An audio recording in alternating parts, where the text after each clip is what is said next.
riding Radiator Springs Racers with Imagineer Tom Morris, who is the creative director of this amazing new attraction in Cars Land. As you're riding through here, I know you worked a lot on the pre-visualization of this attraction.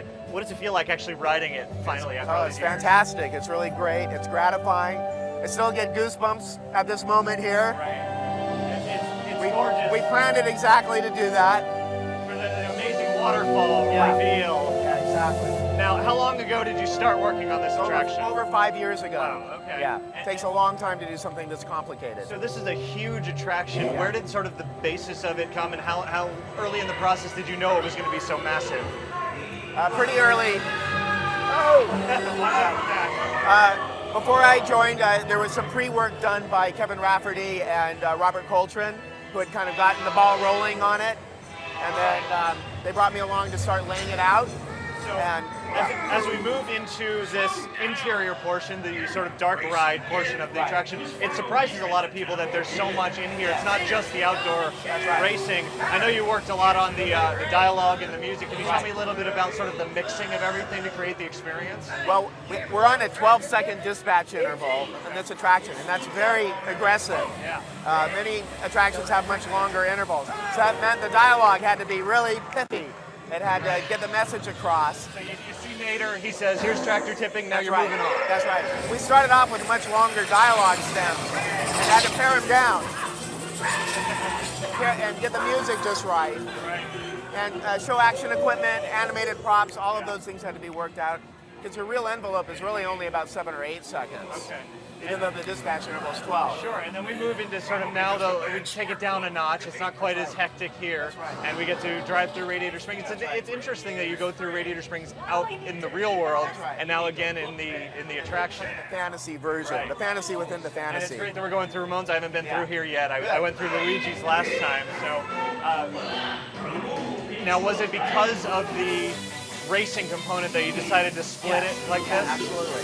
It also gave us the luxury of 24-second long scenes where we could do something a little more elaborate, like have our tires changed and the other actually come to a stop.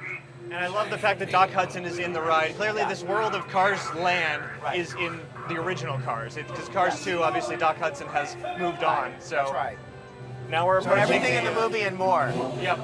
Now, what can you tell me about the racing portion of this? Obviously, it's very, very fun. It goes very fast. Yeah, very fast. And it's the fastest ride at Disneyland Resort. And we're dealing with things we haven't dealt with before, like steep banks. How does the actual racing component work on this? When is it decided that one car is going to beat the other? There's an algorithmic program that kind of works it all out.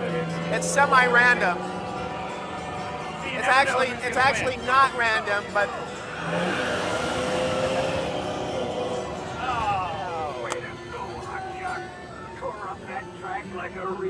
now we're entering the culmination. Caverns, which is kind of a new world that we introduced. And this has a bit of Disneyland history to it, It doesn't does. it? It does. It was inspired, of course, by the Rainbow Caverns. Now, riding through, as we come to the conclusion here, what impresses you most from working on this for so many years, now that it's finally, exists in the real world? I think just the massiveness of it and the placemaking of the exterior, the rock work, and the fact that you kind of go, it's 3 rides in one. It's a great road trip, and it's a wonderful encounter with the characters and special effects, and then it's a great race, a great thrill adventure. And we didn't know whether the public would buy that. It's like, it's too much. Is it a thrill ride? Is it a dark ride? Exactly. But it blends them all very, very well. I think it does. And the believability of the animated characters, brought into this 3D space, real world space. And believability is the key to everything. Because you can go overboard with fantasy. And John Lasseter has always been very, passionate about research, about researching the authenticity and the placemaking. And that's why we took the Route 66 trip, which out of that came so many other great ideas, but they're lodged in some kind of reality.